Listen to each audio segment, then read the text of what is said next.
Penjaga yang tak pernah dijaga. Namanya Ardi, usianya 34 tahun. Sudah 6 tahun jadi penjaga rumah dan kantor di bilangan Jakarta Selatan. Setiap hari, hidupnya dimulai saat matahari bahkan belum muncul. Dia bukan bos, bukan karyawan kantor. Dia hanya seorang penjaga yang datang paling awal dan pulang paling akhir. Dia bersihkan lantai, menyalakan lampu, cek pintu pagar. Kadang kalau lagi sepi, dia berdiri di pojokan taman kecil di depan kantor itu. Sambil menatap langit, dalam hati bilang, "Ya Allah, sampai kapan aku begini?" Ardi hidup di pos kecil belakang rumah mewah itu. Kamarnya cukup buat kasur tipis dan gantung baju, tapi dia nggak pernah ngeluh. Karena di tempat lain, banyak yang bahkan gak punya tempat untuk tidur. Tiap bulan dia kirimkan setengah gajinya ke kampung buat ibunya, setengahnya lagi buat makan seadanya, dan beli susu buat anaknya, yang tinggal di kontrakan kecil sama istrinya. Istri Ardi sedang menyuapi anak kecil di kontrakan sempit. Kadang istrinya marah, "Mas, kapan sih kita bisa hidup enak? Bosen hidup pas-pasan mulu." Ardi hanya bisa terdiam. Dia mengerti, karena dia pun capek hidup gini-gini aja. Pernah suatu malam, dia pulang ke kontrakan, melihat anaknya tidur sambil peluk botol susu kosong. Istrinya duduk termenung di pojokan. Dinding retak, lantai dingin, hatinya lebih dingin. Dia duduk pelan, pegang tangan anaknya, lalu berkata dalam hati, "Nak, ayah belum bisa kasih kamu istana, tapi ayah janji selama ayah hidup, kamu gak akan kelaparan." Suatu hari, bos di kantor tempat dia jaga marah besar karena lantai kotor bekas air hujan. Padahal itu bukan salah Ardi, tapi dia tetap minta maaf karena dia tahu kadang dalam hidup ini yang salah bukan yang paling disalahkan. Ardi duduk sendiri di pos malam, menulis sesuatu di kertas lusuh. Malam itu dia nulis di buku kecilnya, "Saya bukan siapa-siapa, tapi saya punya mimpi suatu hari nanti anak saya nggak perlu jadi penjaga kayak saya." Dia mulai belajar edit video dari HP jadulnya, rekam hal kecil kehidupannya, posting diam-diam ke YouTube. Video pertamanya cuma ditonton 17 orang, tapi 17 orang itu bikin dia senyum sepanjang malam, karena untuk pertama kalinya dia merasa dihargai. Muncul cahaya pagi. Hari ini Ardi masih kerja sebagai penjaga, belum punya mobil, belum punya rumah, tapi dia punya harapan, punya mimpi, dan punya hati yang gak gampang dikalahkan. Karena dia percaya orang seperti dia mungkin gak pernah dianggap, tapi Tuhan selalu melihatnya yang berjuang diam-diam. Kalau kamu hari ini merasa kecil, ingat Ardi yang berdiri di antara gedung tinggi, tapi hatinya lebih tinggi dari siapapun. Karena kadang penjaga paling kuat adalah mereka yang paling sering dilupakan. Sejak malam itu, Ardi mulai percaya walau kecil mimpinya tetap layak diperjuangkan. Dia terus upload video dari HP jadulnya tentang kehidupannya sehari-hari, tentang jadi bapak miskin yang masih bisa tertawa, tentang lelahnya hidup yang tetap dijalani. Videonya nggak viral, tapi perlahan orang mulai datang. Ada yang komentar, "Bang, gua juga hidup susah, tapi video abang bikin gua semangat lagi." Ardi berkaca. Dia nggak nyangka kisah kecilnya bisa menyentuh orang lain. Tiba-tiba dunia nggak sesepi itu lagi.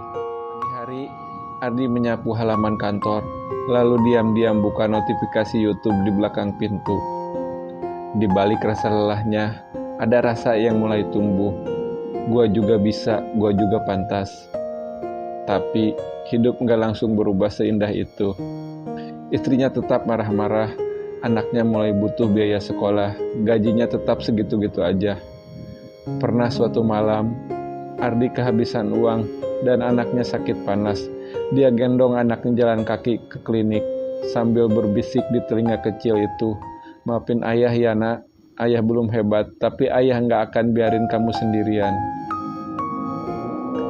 Sampai suatu hari, ada orang iseng repost video Ardi di TikTok tanpa tag, tanpa nama. Video itu viral, tapi Ardi cuma bisa lihat tanpa bisa teriak, "Itu videoku." Tapi dia nggak marah, dia bilang, "Mungkin ini tandanya gue harus bikin lebih baik lagi, lebih nyata lagi." Ardi di dalam post menulis naskah pakai headset kecil yang sambil merekam suara narasi. Dia belajar narasi, belajar edit, belajar konsisten. Nggak ada yang ajarin, nggak ada yang tepuk tangan. Tapi dia tetap jalan, karena bagi Ardi, ini bukan soal terkenal. Ini soal biar suatu saat anak gua bisa bilang, ayah gua pernah berjuang. Ini channel YouTube Ardi masih kecil, tapi sudah mulai dapat menghasilkan meskipun belum seberapa. Dia beliin anaknya sepatu baru dari uang YouTube pertamanya. Bukan mahal, tapi cukup bikin anak itu senyum.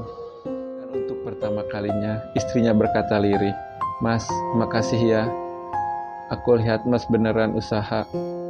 Ardi nggak jawab, dia cuma senyum, lalu balik badan, supaya air matanya nggak kelihatan. Kita semua kayak Ardi, punya mimpi kecil, punya luka, punya orang yang kita perjuangkan, walau kadang mereka nggak lihat. Tapi jangan berhenti, jangan biarkan dunia yang keras membuat kita kehilangan hati yang lembut. Karena suatu hari nanti, perjuangan diam-diam kita akan bersuara paling keras. Dan di saat itu, kita tahu kita nggak pernah sia-sia. Malam itu, angka di layar HP Ardi berubah, 10.000 subscriber. Notifikasi terus berdatangan, pesan-pesan dari orang yang merasa hidupnya sama. "Bang, jangan berhenti ya, cerita abang jadi penyemangat gue. Bang, cerita hidup lo sama banget kayak bokap gue."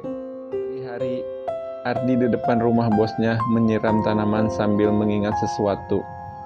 Sudah 6 tahun dia bekerja di tempat itu. Semua dia jaga kecuali dirinya sendiri. Dan sekarang Tuhan kayak kasih dia pilihan. Channel YouTube-nya mulai menghasilkan, memang belum banyak, tapi cukup buat menutupi kebutuhan sehari-hari. Cukup buat makan, cukup buat bayar kontrakan dan listrik. Istrinya duduk di meja kecil sambil melihat statistik YouTube suaminya.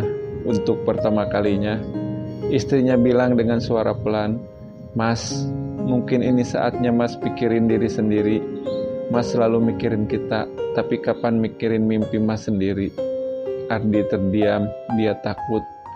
Tapi bukan takut gagal, tapi takut meninggalkan aman demi sesuatu yang belum pasti. Beberapa hari kemudian, bos Ardi kasih peringatan. "Saya lihat kamu sering main HP ya sekarang. Kalau kamu mau jadi YouTuber, mending gak usah kerja di sini lagi." Ardi hanya menunduk, dia tahu waktunya datang. Bos kecil itu, malamnya dia duduk sendiri. Angin dingin masuk lewat celah-celah papan, anaknya susah tidur, istrinya pun lelah, dan Ardi menatap ke langit sambil bertanya, "Tuhan, kalau ini jalan saya, tolong kasih kekuatan." Esok harinya Ardi pamit dengan wajah tenang, dia bilang ke bosnya, "Kasih atas 6 tahunnya Pak. Sekarang saya mau mulai jaga sesuatu yang lebih besar, mimpi saya sendiri." Bosnya cuma ngangguk, tanpa ucapan selamat, tanpa ucapan terima kasih, tapi Ardi nggak butuh itu. Karena dia tahu kali ini yang dia jaga adalah harga dirinya sendiri. Duduk di kamar kontrakan kecil, pasang tripod murah, HP lama, mulai merekam video pertamanya sebagai full time content creator. "Saya Ardi, dulu saya cuma penjaga rumah, tapi sekarang saya mau jaga harapan saya sendiri. Dan saya mau ajak kalian semua ikut di perjalanan ini." Kadang untuk bisa berdiri tegak, kita harus berani melepaskan pegangan yang nyaman, bukan karena kita nekat, tapi karena kita sadar, hidup nggak akan berubah kalau kita cuma bertahan. Ardi bukan siapa-siapa, tapi dia punya mimpi. Dan itu cukup untuk membuatnya jadi seseorang. Bukan penjaga rumah lagi, tapi penjaga mimpi yang akhirnya dijaga juga oleh Tuhan.